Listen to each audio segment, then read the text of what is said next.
بسم اللہ الرحمن الرحیم۔ السلام علیکم۔ ایک بادشاہ کی 7 بیٹیاں تھیں۔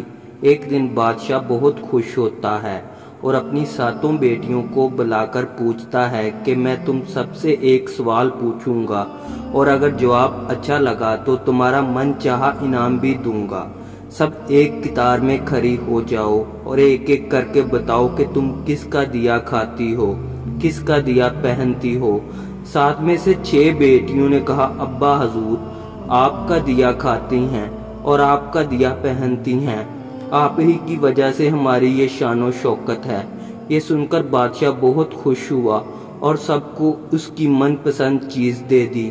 جب سب سے چھوٹی بیٹی کی باری آئی تو اس نے کہا کہ میں اللہ کا دیا کھاتی ہوں اور اپنی قسمت کا پہنتی ہوں اور یہ میرا نصیب ہے۔ بادشاہ یہ سنتے ہی آگ بگولا ہو گیا اور کہنے لگا اے کمبخت، تو نے میری ناشکری کی ہے، تجھے اس کی سزا ضرور ملے گی۔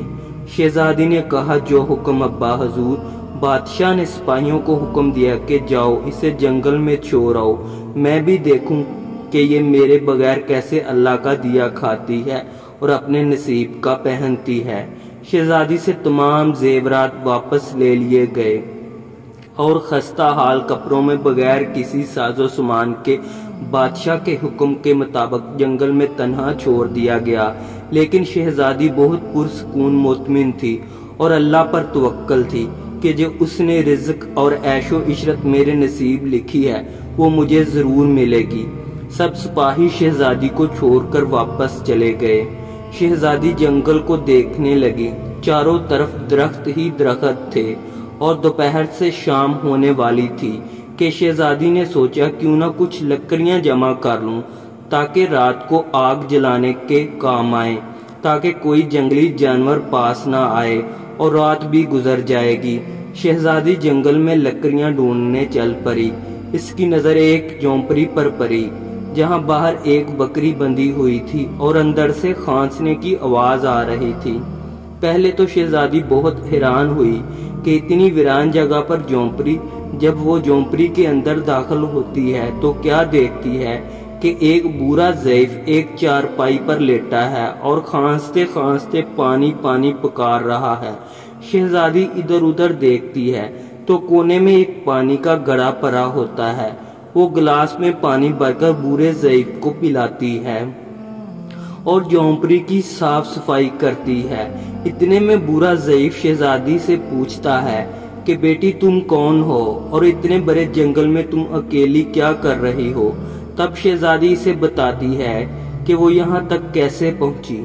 بوڑھا ضعیف اس سے جھونپڑی میں ہی رکنے کا بولتا ہے اور کہتا ہے کہ میں شہر میں کام کرتا ہوں، صبح شہر چلا جاؤں گا اور 8 دن کے بعد آؤں گا، تم یہیں رہو اور جھونپڑی میں کھانے کا سامان ہے اور ندی پاس ہی ہے، تم وہاں سے گرا بھر لیا کرنا۔ صبح کو بوڑھا ضعیف شہر چلا جاتا ہے اور شہزادی یہاں اکیلی جھونپڑی میں سب صفائی کر کے بکری کا دودھ نکالتی ہے، آدھا اپنے لیے رکھ لیتی ہے اور آدھا باہر ایک کونے میں برتن میں ڈال کر رکھ دیتی ہے کہ رات کو کوئی جانور بھوکا یا پیاسا ہوگا تو پی لے گا اور خود اندر آ کر سو جاتی ہے۔ صبح سویرے جب شہزادی اٹھتی ہے تو کیا دیکھتی ہے کہ دودھ کا برتن خالی ہے اور پاس ایک لال پڑا ہے جو دیکھنے میں بہت ہی نایاب اور قیمتی معلوم ہوتا ہے اور پاس ہی سانپ کے نشان بھی نظر آتے ہیں۔ تب شہزادی کو یاد آتا ہے کہ بچپن میں اس نے سنا تھا کہ جب کوئی نایاب سانپ بہت خوش ہوتا ہے تو ایک ایسا لال اگلتا ہے کہ جس کی قیمت ہیرے جواہرات سے بھی مہنگی ہوتی ہے۔ شہزادی بہت حیران ہوتی ہے اور دل میں سوچتی ہے کہ شاید سانپ بھوکا تھا اس لیے وہ دودھ پی کر خوشی میں لال چھوڑ گیا۔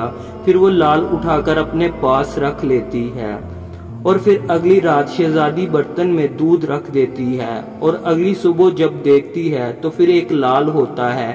ایسے ہی کرتے کرتے 7 دن گزر جاتے ہیں اور شہزادی کے پاس 7 لال جمع ہو جاتے ہیں اور اس دن بوڑھا ضعیف بھی آ جاتا ہے۔ تب شہزادی سے لال دکھاتی ہے اور سارا واقعہ بتاتی ہے اور برے ضعیف کو 3 لال دیتی ہے اور کہتی ہے کہ شہر جا کر یہ لال بیچ دو اور آتے وقت اپنے ساتھ محل بنانے والے مزدور لے کر آنا۔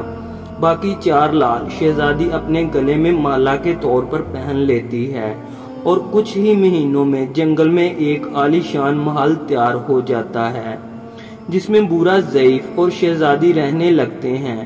ایسا خوبصورت محل جس میں ہر آرائش، نوکر چاکر، دنیا کی تمام نعمتیں موجود ہوتی ہیں۔ شہزادی جنگل میں لکڑی کی فیکٹری لگا دیتی ہے جس میں غریب کام کرتے ہیں اور ان کے روٹی بھی چلتی رہتی ہے۔ دیکھتے ہی دیکھتے جنگل شہر نما بن جاتا ہے اور دور دور تک دھوم مچ جاتی ہے کہ شہزادی بہت رحم دل ہے۔ یہ خبر ایسے ہی بادشاہ تک پہنچتی ہے تو بادشاہ کے دل میں اشتیاق ہوتا ہے کہ دیکھوں تو صحیح کون سے ملک کی شہزادی ہے جس کی اتنی تعریف ہے۔ بادشاہ سپاہیوں کے ہاتھ پیغام بھیجتا ہے شہزادی سے ملنے کا۔ شہزادی کے سپاہی جب شہزادی کو بتاتے ہیں تو شہزادی یہ حکم دیتی ہے کہ بادشاہ سلامت ایک شرط پر ہم سے مل سکتے ہیں کہ وہ اپنی تمام بیٹیوں کے ساتھ آئیں۔ سپاہی جا کر بادشاہ کو پیغام دے دیتے ہیں۔ ایک دن بادشاہ اپنی تمام بیٹیوں کے ساتھ شہزادی کے محل جاتا ہے۔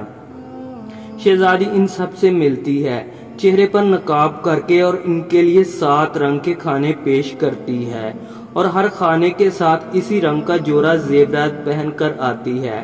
محل کی شان و شوکت، خوبصورتی اور شہزادی کا انداز بادشاہ اور باقی تمام شہزادیوں کو بہت حیران اور متاثر کرتا ہے۔ آخر میں بادشاہ شہزادی سے کہہ ہی دیتا ہے کہ تم میری بیٹی کی جگہ پر ہو اور میں بھی تمہارے کہنے پر اپنی تمام بیٹیوں کے ساتھ آیا ہوں، پھر ہم سے یہ پردہ کس لیے؟ بہت اصرار پر شہزادی کہتی ہے ٹھیک ہے، میں تیار ہو کر آتی ہوں۔ سب شہزادیاں آپس میں سرگوشی کرنے لگتی ہیں کہ اتنی تو تیار ہے، اتنے مہنگے زیورات پہنے ہیں، اب اور کتنا تیار ہو کر آئے گی۔ اتنے میں کیا دیکھتے ہیں کہ دور سے ایک خستہ حال کپڑوں میں کوئی آ رہا ہے اور غور کرنے پر بادشاہ کو یاد آتا ہے کہ یہ تو میری بیٹی ہے، یہ ابھی تک زندہ ہے۔ میں تو سوچتا تھا کہ اسے جنگل کے جانور کھا گئے، اور جب میں نے اپنے سپاہیوں کو اس کی خبر لینے بھیجا تھا تب انہوں نے ہی بتایا تھا کہ وہاں شہزادی کا کوئی نام و نشان نہیں ہے، تو یہ کیسے ممکن ہے؟ بادشاہ خوشی سے جھوم اٹھتا ہے اور کہتا ہے شہزادی کو بلاؤ، میں تمہیں شہزادی سے آزاد کروا کے لے جاؤں گا، چاہے وہ تمہاری قیمت میں میری ساری بادشاہت مانگ لے۔ یہ سنتے ہی شہزادی بولتی ہے نہیں ابا حضور، میں ہی وہی شہزادی ہوں، اور میں نہ کہتی تھی کہ میں اللہ کا دیا کھاتی ہوں اور اپنے نصیب کا پہنتی ہوں، بس اسی اللہ نے مجھے کہاں سے کہاں پہنچا دیا ہے کہ آج میں آپ سے بھی زیادہ امیر ہوں۔ پھر شہزادی اپنا تمام حال بیان کرتی ہے کہ وہ اس مقام تک کیسے آئی، اور دکھاتی ہے اپنے گلے کی مالا جس میں ابھی بھی 4 لال موجود ہوتے ہیں۔ یہ بات سنتے ہی باقی تمام شہزادیاں دل میں رشک کرنے لگتی ہیں اور سوچتی ہیں کہ اے کاش ہم نے بھی تب یہی کہا ہوتا کہ اللہ کا دیا کھاتی ہیں اور اپنے نصیب کا پہنتی ہیں۔ ہمیشہ اللہ تعالیٰ کی ذات پر یقین رکھو، وہ جس حال میں بھی رکھے ہمیشہ اس کا شکر ادا کرو، وہ ذات تمہیں کبھی اکیلا نہیں چھوڑے گی۔ شکریہ۔